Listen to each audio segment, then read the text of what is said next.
할렐루야, 할렐루야. 6월 18일 수요 새벽 예배 주님의 전에 나오신 모든 성도님들을 예수님 이름으로 환영하고 또 축복합니다. 네, 저희들의 삶의 어떤 상황 속에서도 주님은 우리의 기도를 들어주고 계심을 저희가 의심 없이 믿고 끝까지 그렇게 주님만 바라보며 나아가는 저희들 모두가 되기를 소망합니다. 우리 시간 우리가 약할 때 강함 주시는 존귀하신 그 이름 예수 그리스도 이름을 함께 찬송하며 나아갑시다.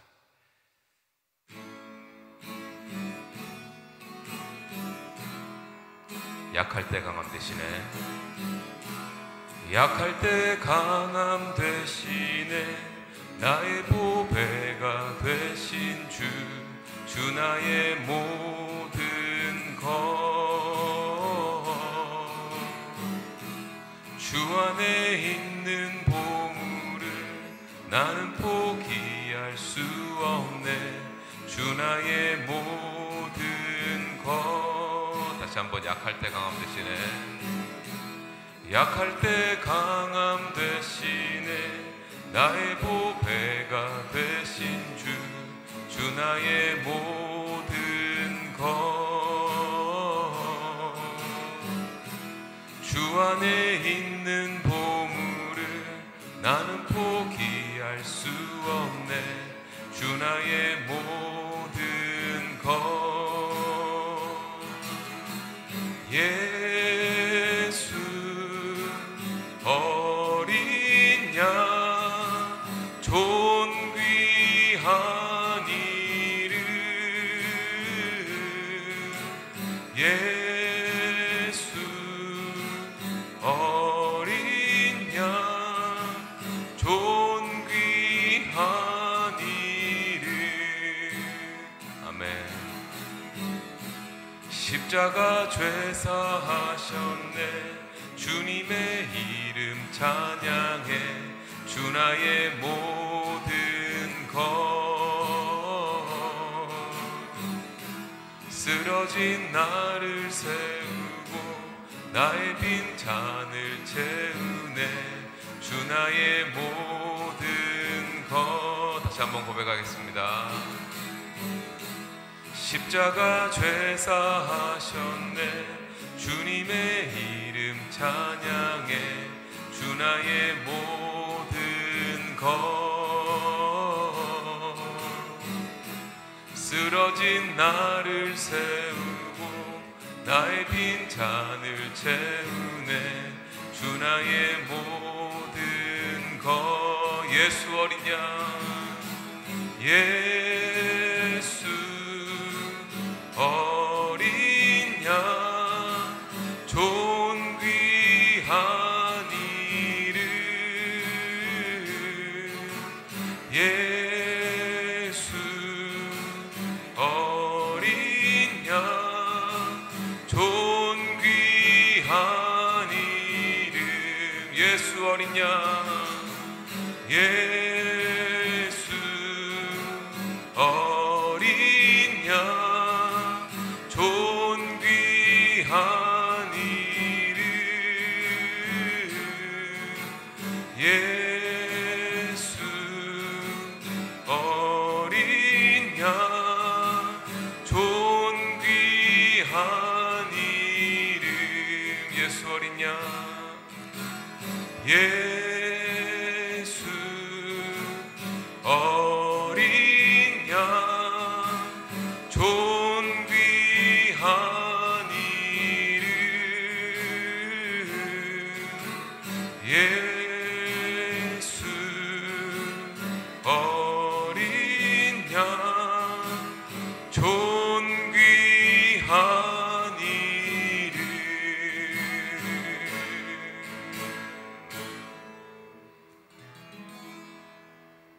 아멘.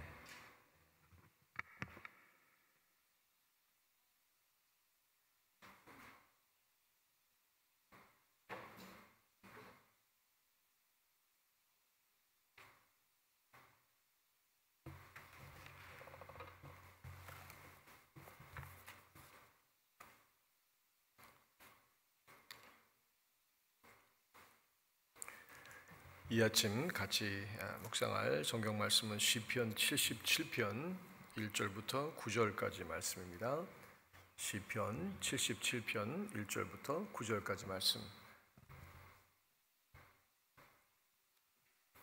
찾으셨으면 한 절씩 돌아가면서 교독하시고 마지막 절은 같이 봉독하도록 하겠습니다. 내가 내 음성으로 하나님께 부르짖으리니 내 음성으로 하나님께 부르짖으면 내게 귀를 기울이시리로다. 나의 환난 날에 내가 주를 찾았으며 밤에는 내 손을 들고 거두지 아니하였나니 내 영혼이 위로받기를 거절하였도다. 내가 하나님을 기억하고 불안하여 근심하니 내 심령이 상하도다. 주께서 내가 눈을 붙이지 못하게 하시니 내가 괴로워 말할 수 없나이다. 내가 옛날 곧 지나간 세월을 생각하였사오며 밤에 부른 노래를 내가 기억하여 내 심령으로 내가 내 마음으로 간구하기를 주께서 영원히 버리실까? 다시는 은혜를 베풀지 아니하실까? 그의 인자하심은 영원히 끝났는가? 그의 약속하심도 영구히 패하였는가? 봉독하도록 하겠습니다. 하나님이 그가 베푸실 은혜를 잊으셨는가? 노하심으로 그가 베푸실 긍휼을 그치셨는가 하였나이다. 아멘. 기도하겠습니다. 하나님 감사합니다. 이 아침도 저희들을 불러주시고 오늘 하루를 주님 앞에 나와 예배하며 말씀을 묵상하고 기도함으로 하루를 시작하게 하시니 감사합니다. 이 시간 저희들에게 주신 말씀을 저희가 같이 묵상하고 나누는 가운데 말씀하시는 주님의 음성을 듣게 하시고 그 음성 앞에 순종하며 주님과 동행하는 오늘 하루 되게 하여 주시옵소서. 이 모든 말씀 예수님의 이름으로 기도하였습니다. 아멘.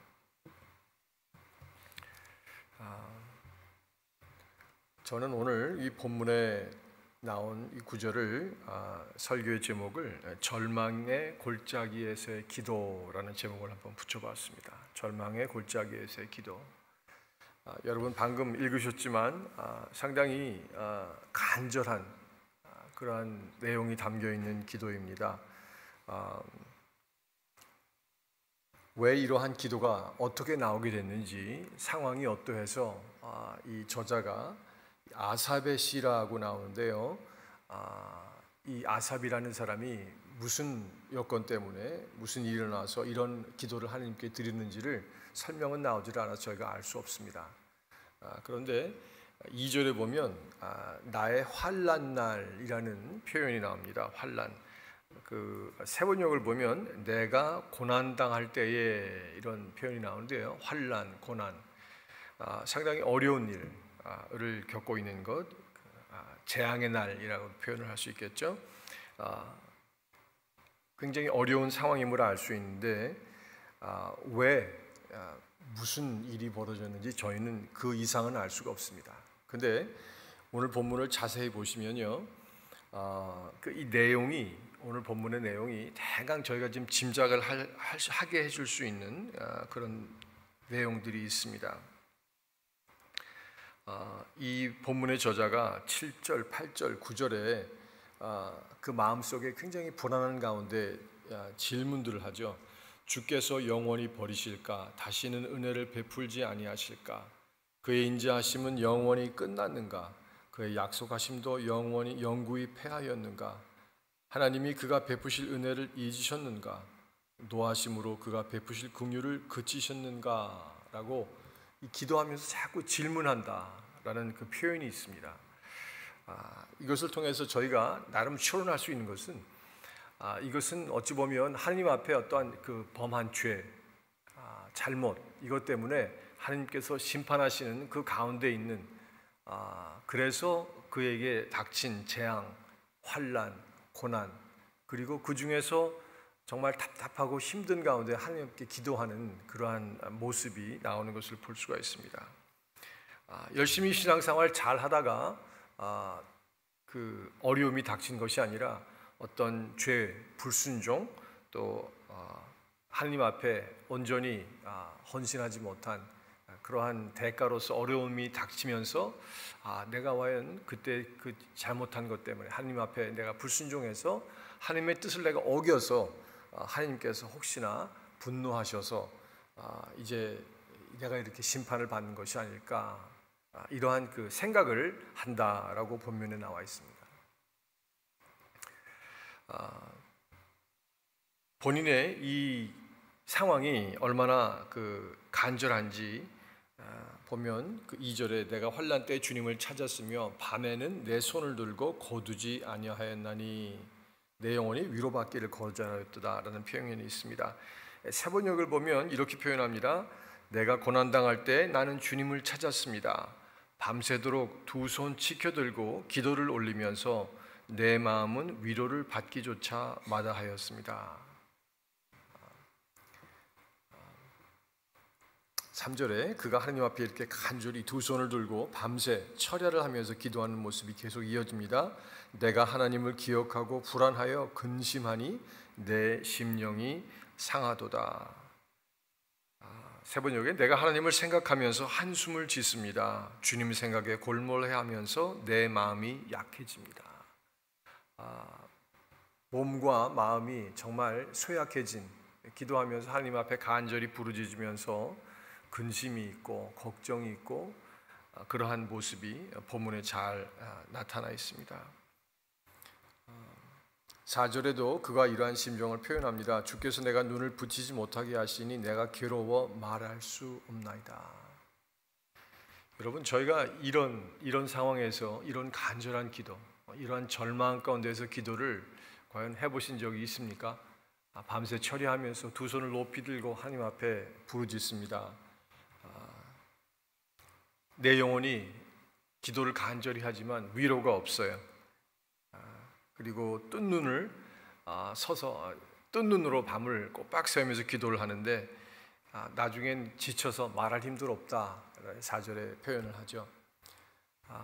정말 절망적이고 어렵고 힘든 그런 상황 가운데에서 이 시편의 저자가 하나님 앞에 기도하는 모습을 오늘 본문이 표현하고 있습니다. 이 본문만, 이 9절까지만 저희가 보면 참 아이고 정말 어려운 상황을 당했구나, 정확히 그 상황이 어떤 것인지 알 수 없지만 정말 절박하고 힘든 상황 가운데 이 저자가 하나님 앞에 두 손을 들고 간절히 철야를 하면서 밤이 새도록 기도하는 그 모습, 그리고 그렇게 기도하는데도 마음에 위로가 없습니다. 마음이 답답하고 진이 다 빠져서 말할 수 없는, 말도 할 수 없는 그런 힘든 가운데 있는 그 모습이 이 1절부터 9절에 표현이 되어 있습니다. 저희가 살아가면서 때로는 기대치 아니한 어려운 일들을 살면서 종종 당합니다. 왜? 라는 그 질문을 해도 답이 없는, 그런데 내게 닥친 상황은 너무나 절망적이고 힘들고 어렵고, 그래서 하나님 앞에 기도해도 답이 없고, 밤새 부르짖어도, 먹누와 부르짖어도 힘이 없어서 말할 힘조차 없는 그러한 어렵고 답답한 상황에 저희들은 종종 처할 때가 있습니다. 저는 이렇게 절망의 골짜기에서 기도할 때 부르짖는 이 기도를 보면서 여기에서 놀랍게도 이 은혜가 있다, 축복이 있다라는 것을 깨닫습니다. 한 세 가지로 제가 좀 정리를 해보겠는데요. 첫째는 이 재앙에 대한 이해입니다. 내게 닥친 이 재앙, 어려움을 과연 어떻게 이해할 것인가. 아까 설명드렸습니다마는 이 7절, 8절, 9절을 보면요, 이 저자가 이 재앙을 이해하면서 아이고 내게 갑자기 어려운 일이 닥쳤다, 도대체 왜 이런 일이 내게 닥쳤나, 이해할 수가 없다, 알 수가 없다. 사람들은 보통 그렇게 반응을 합니다. 근데 이 저자는 하나님께서 그 관계 속에서의 재앙을 이해하고 있습니다. 주께서 영원히 버리실까? 다시는 은혜를 베풀지 아니하실까? 그의 인자하심은 영원히 끝났는가? 그의 약속하심도 영구히 패하였는가? 하나님이 그가 베푸실 은혜를 잊으셨는가? 노하심으로 그가 베푸실 긍휼을 그치셨는가? 하나님과의 관계 속에서 내게 닥친 어려움을 그는 이해하고 있습니다. 어려움을 닥친 사람들이 보통 반응하는 것이 어쩌다 내게 이런 일이 생겼지? 내가 뭘 잘못했다고? 왜 내 전생에 무슨 잘못을 내가 지어서 이런 어려운 일이 내게 닥쳤는가? 이렇게 이 원망과 푸념 섞인 이야기들을 사람들은 종종 합니다. 왜 이런 힘든 일이 내게 들었는지 이해할 수가 없어요. 혹은 사람들은 이야기하죠. 참 재수가 없다. 내가 당했을 때는 내가 재수가 없고, 어떤 사람이 당하면 저 사람 참 안 됐지만 정말 재수 없다. 어떻게 하다 보니까 저렇게 힘들고 어려운 일을 당했을까. 이게 일반적으로 사람들이 재앙과 어려움, 환난에 대한 갖고 있는 이해입니다. 근데 이 시편의 저자는 달라요. 하나님과의 관계 속에서 이 재앙을 이해하고 있어요. 그러면서 하나님이 혹시 죄의 문제 때문에 하나님께서 심판하고 계신 것은 아닐까라고 생각하는 것입니다. 내가 하나님께 잘못한 것이 있나? 내가 하나님께 죄를 범한 것이 있는가? 그것 때문에 그런 것일까? 이러면서 재앙을 어쩌다 보니까 내게 떨어진 재수가 없어서 내게 일어난 그런 잘못된 불행한 상황이라고 쉽게 단정짓는 것이 아니라 하나님과의 관계 속에서 그는 이 재앙을 바라보고 이해하려고 힘쓰고 있다라는 것을 알 수가 있습니다. 이것이 첫 번째 감사입니다. 재앙도 내가 하나님과의 관계 속에서 이것을 바라볼 수 있고 이해하려고 애쓸 수 있다라고 하는 것. 내가 하나님을 믿고 하나님을 따르고 순종하는 그 관계 속에서 어려운 일이 닥쳤어요. 그러면 왜 일이 일어났을까? 하나님께서 뭐가 내게 하시고자 하는 말씀이 있는가? 이 어려운 일들을 통해서 무엇을 내가 깨닫기를 원하시는가? 내가 혹시 잘못한 것은 없는가? 내가 하나님께 범죄한 것은 무엇인가? 자꾸 돌아보게 되는 것이에요. 밤을 새워서 두 손을 들고 하나님 앞에 간절히 기도하는데 마음속에 드는 생각은 이게 뭐지? 하나님께서 뭘 말씀하시려고 하는 거지? 내가 거기서 뭘 배워야 할까? 자꾸 묻는다는 거예요. 이게 은혜입니다, 여러분. 하나님 없이 그냥 내게 닥친 불행한 일, 어려운 일, 정말 재수 없다 보니까 내게 닥친 이 일로 이해를 하면요, 그땐 정말 불행해요. 왜냐하면 답이 없거든요. 답이 없어요. 누구를 붙잡고 하소연도 할 수 없고 아무도 몰라요. 답이 없어요. 근데 재앙을 내가 하나님과의 관계 속에서 바라볼 수 있고 이해하려고 애쓰고 노력할 수 있다는 그 자체, 이것이 은혜입니다. 은혜라는 것입니다. 둘째는요, 내게 닥친 이 재앙, 그래서 참 어렵고 힘들잖아요. 근데 그것에 대해서 내가 기도할 수 있고 부드러워질 수 있는 하나님이 있음을 우리는 감사해야 합니다. 이렇게 새벽 제단에 나와서 기도를 하는데요, 이 기도할 때 우리가 하나님 감사합니다, 하나님 사랑합니다, 찬양합니다, 우리가 그런 기도만 하지는 않잖아요. 힘들고 어려우면 하나님 앞에 나와서 부르짖습니다. 하나님 도와주세요. 너무 힘들어요. 너무 어렵습니다. 어떻게 살아야 합니까? 하나님 붙잡아 주세요. 부르짖죠. 간구하죠. 왜 그렇게 합니까? 하나님이 내 기도를 들어주시고 하나님은 내 기도에 관심 가지시고 응답하시는 분이시다라는 것을 내가 알고 있고 믿기 때문에 이렇게 새벽에 나와서 기도의 제단을 쌓는 것 아니겠습니까? 사람이 정말로 비참하고 힘든 것은요, 아무리 어렵고 힘든데 푸념할 대상조차 없다라는 거예요. 누구랑 가서 얘기할 친구조차 없어요. 그러면서 마음속에 드는 생각은 이 세상에 이런 힘들고 어려운 일을 당한 사람이 나밖에 없구나. 그게 가장 큰 절망이에요. 근데 시편의 저자는 어떻게 해요? 기도하고 있어요. 밤새 하나님께 부르짖어요. 몸에 진이 빠지고 말할 기운도 없는데 그래도 기도해요. 그러면서 하나님께서 내게 진노하셨는가? 이제 내게 은혜를 베푸시지 않은 것은 아닌가?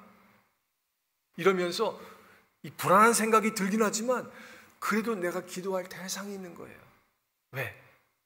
비록 하나님이 진노하셨지만 내 기도를 들으실 수 있는 대상은 하나님이 있다라는 것을 내가 알기 때문에 기도하는 거예요. 이게 감사한 겁니다. 이게 은혜이고 이게 축복입니다, 여러분. 내가 처한 상황만 보면 이런 큰일이, 이런 힘든 일이 내게 닥쳤구나. 정말 앞이 보이지 않는다. 근데 그 문제를 갖고 나와서 기도하잖아요.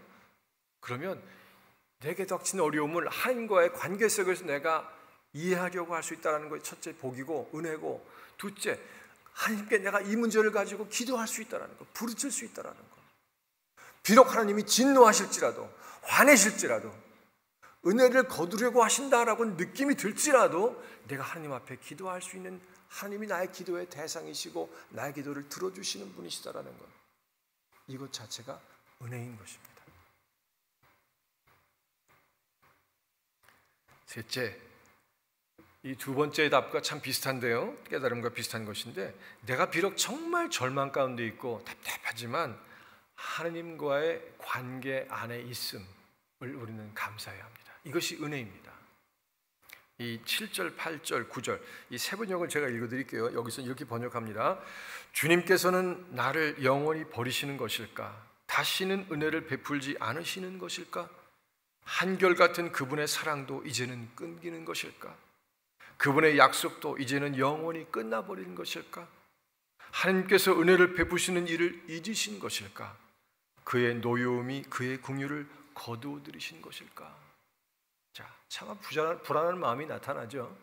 근데 여기 자세히 보시면 이 표현들이요, 하나님의 은혜, 인자하심, 약속하심, 은혜, 긍휼, 이런 표현들이 나와 있어요. 저는 이 구절을 읽으면서 무슨 생각이 들었냐면, 어렸을 때 이 부모님 앞에 집에서 큰 잘못을 했어요. 뭐 동생하고 싸워가지고 뭐 동생을 두드려 패든지, 뭐 너무 맛있는 것이 있어서 잠깐 훔쳐 먹든지, 그러다가 이제 부모님이 아시게 됐습니다. 혼나죠. 부모님 앞에 혼나죠. 제가 어렸을 때 기억이 나는 게, 이 부모님이 아마 초등학생 때인 거로 기억이 됩니다. 이 자전거를 사주셨어요. 새 자전거를. 너무 좋아가지고 제법 저보다 조금 높은 자전거였는데, 뭐 자전거를 처음으로 이제 받은 거예요. 너무 들떠가지고 밖에 나가서 바로 집 앞에 나가지고 도로에서 그냥 자전거를 탔어요. 어떻게 자전거를 사용해야지는 법도 모르고, 요새 애들은 자전거를 탈 때는 트레이닝 휠이 있잖아요. 쫙 잡아주는 게, 넘어지지 않게. 근데 그런 것도 없는 큰 자전거를 덥석 그냥 앉아가지고 그냥 탔어요. 브레이크가 없는지도 어떻게 잡는지도 잘 몰랐던 것 같아요. 그리고는 이제 신이 나가지고 페달을 줬는데, 이게 교회 앞에, 저희 집 앞에 길이 약간 비스듬한 언덕길이었거든요. 그 언덕길을 발로 이렇게 밀어가지고 간신히 내려가기 시작했습니다. 아주 신이 났죠. 한 100m쯤 갔던 것 같아요. 근데 자전거가 이제 요 앞에 보니까 이 교차로가 있어가지고 서야 되는데 쓰는 법을 잘 모르겠는 거예요. 브레이크가 손잡이 여기 있는데 이걸 어떻게 잡는지를 모르고 그냥 아버지가 사준 그날 그냥 가지고 나갔으니까, 새 자전거를 가면서 이거 어떻게 서지, 어떻게 하다가, 그 당시에 그 동네마다 이렇게 나무들이, 길가에 나무들이 있었는데 그 나무를 보호한다고 시멘트 둥그런 블럭을 해놓은 게 있었어요. 거기다가 이 새 자전거를 그냥 들이박았습니다. 그리고 넘어졌죠. 다리에서는 피가 나고, 자전거를 일어나서 보니까 자전거가 쭈그러졌어요. 새 자전거 첫날 딱 사주신 거 가지고 나가가지고 그날로 그냥 망가뜨리고 왔습니다. 그리고 집에 왔는데 도무지 뭐 이제 아버지가 좀 있으면 오실 건데 이걸 어떻게 설명을 해야 될지, 새로 사주신 자전거를 어떻게 사용하는지 훈련도 안 해보고 공부도 안 하고 그냥 나가서 그날로 들이박은 겁니다.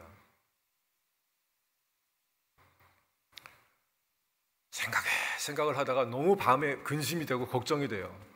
그 애 마음에. 그래가지고 어떻게 하다가 할 수가 없는 거예요. 아버지한테 만나가지고 얘기를, 뭐 죄송합니다 얘기도 못 하겠어요. 어머니한테 먼저 1차로 혼이 났습니다. 너 어떻게 자전거를 가져와 이렇게 그냥 박살을 냈냐 그러면서 혼났죠. 근데 더 무서운 건 이제 아버지가 곧 오신다라는 거예요. 그 근심, 그 걱정, 그 불안감. 나중에 어떻게 하냐면 그냥 눈 감아버리고 누웠습니다. 사람이 제일 힘들 때 에라 모르겠다. 그리고 그냥 눈 감고 맘대로 해. 이렇게 하는 그 느낌 있잖아요. 제가 초등학생 때 그냥 너무 불안하고 힘드니까 그냥 방구석에 누워버렸어요. 그리고는 그때부터는 아버지가 오실 때까지 한 2시간 뭐 시간이 되는 것 같은데 그냥 잠자는 그 상태로 그냥 유지가 됐는데 잠이 올 리가 없죠. 머릿속이 얼마나 복잡하겠어요. 큰일 났습니다. 이제 아버지가 오실 시간은 가까이 오고 아무리 눈을 감고 가만히 누워 있어도 잠이 오질 않아요. 이제 그러고 버틴 거예요. 이제 소망이 없다, 절망이다. 이제 시간이 됐습니다. 저녁이 돼서 아버지가 오셨어요. 어머니가 설명을 하신 것 같아요. 전 방 안에서 누워 있는데 밖에서 아버지가 갑자기 음성이 막 높아지시는 소리가 났어요. 뭐라고? 그러면서 아이고 난 이제 죽었다 싶어가지고 방 안에 누워서 저는 그때부터 계속 자는 겁니다. 그냥 아버지가 방 안에 들어오셨는데 꼼짝 가만히 누워가지고 눈 감고 그날 밤을 버텨야 되니까 아버지가 다행히 그날 저를 막 흔들어 깨우고 일어나 그러질 않으셨어요. 이 녀석이 자는구나 라고 생각을 하셨던 것 같아요. 그리고 저는 그날은 그냥 자는 모드로 그냥 지나갔습니다. 근데 그게 잠이 오겠습니까 여러분? 그리고 긴 밤을 지샜어요. 다음날 아버지가 지금 누구로 주셔가지고 혼나고 그리고 그 위기를 모면했던 기억이 납니다. 한 50년 전의 일인데 지금도 그때의 감정이 너무너무 이렇게 분명하게 느껴져요, 가슴에. 자, 제가 실수했죠. 잘못했죠. 근데 그 잘못이 마음이 너무 불안했고 힘들었어요. 근데 아버지와 아들의 관계 속에서 저는 고민하고 있었던 거예요. 야, 이제 아버지한테 나는 죽었다. 그때 생각에 저는 정말 죽었어요. 난 이제 죽었다. 정말 죽었다. 근데 과연 그게 끝이었습니까? 아니거든요. 이 오늘 시편의 본문을 77편 1절부터 9절까지의 말씀을 저는 그렇게 좀 이해했으면 좋겠어요. 내가 정말 어려운 일이 닥쳤어요. 힘든 일이 닥쳤어요. 감당할 수가 없어요. 밤을 새 기도해도 답이 없어요. 두 손을 들고 부르짖습니다. 아침을 맞도록 밤새 기도합니다. 근데 그 기도하는 모습 한 발짝 떨어져서 보면 야, 저 사람이 그래도 하나님을 붙잡고 부르짖고 있구나. 하나님께 간절히 하나님 이게 어떻게 된 겁니까? 제가 잘못해서 제가 범죄함으로 이러신 겁니까? 하나님 그럼 노여움을 푸시고 제게 은혜를 베풀어 주십시오. 제 죄를 용서해 주십시오. 다시 긍휼을 베풀어 주십시오. 그러면서 부르짖는 거 아니에요. 이 절망, 이 괴로움, 이 힘든 일이 그래도 내가 하나님과의 관계 안에 있구나.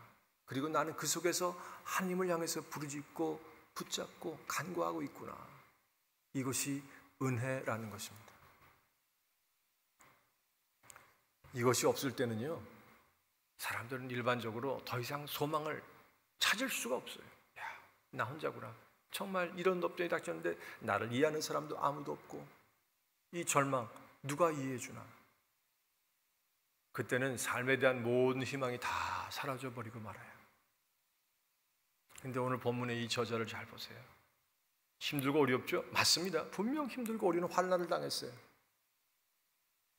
근데 그 재앙을 믿음의 눈으로 이해하려고 힘쓸 수 있다는 것, 이게 첫째 축복이에요. 은혜예요.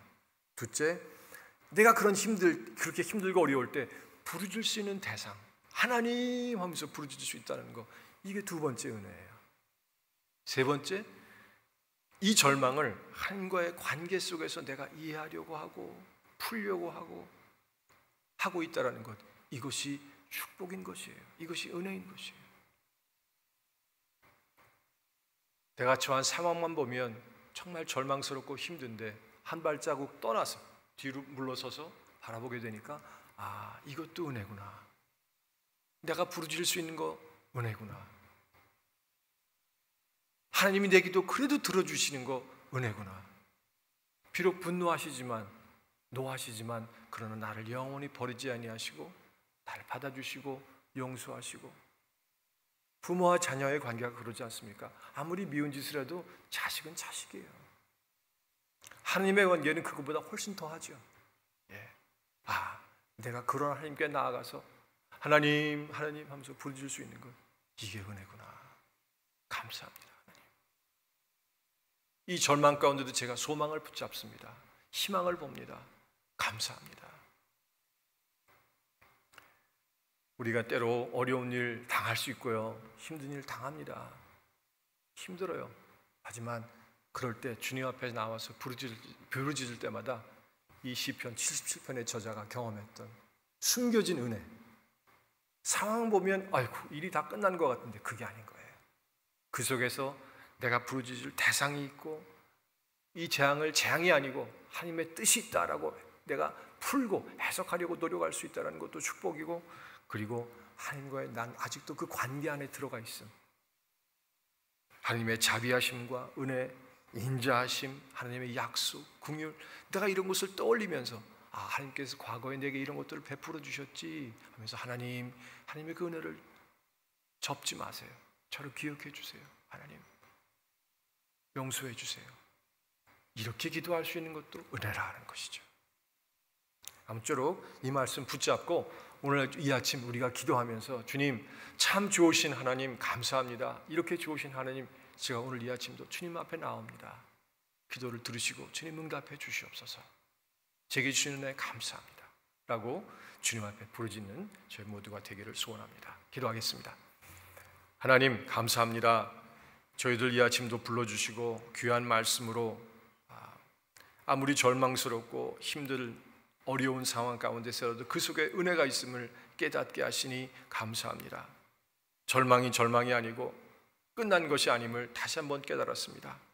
하나님, 우리가 주님 붙잡고 주님과의 관계 속에서 우리 속에 닥친 어려운 일들을 하나하나 풀어나갈 수 있는 믿음의 지혜와 담대함을 주시옵소서. 아무리 힘들더라도 주님 앞에 감사하며 나아갈 때에, 기도하며 부르짖으며 나아갈 때 주님께서 우리의 기도를 들어주시고 응답해 주시는 좋으신 하나님임을 이 시간도 이 아침 우리가 붙잡고 주님 앞에 나오니 주님 인도하여 주시옵소서. 이 모든 말씀 예수님의 이름으로 감사하며 기도하였습니다. 아멘.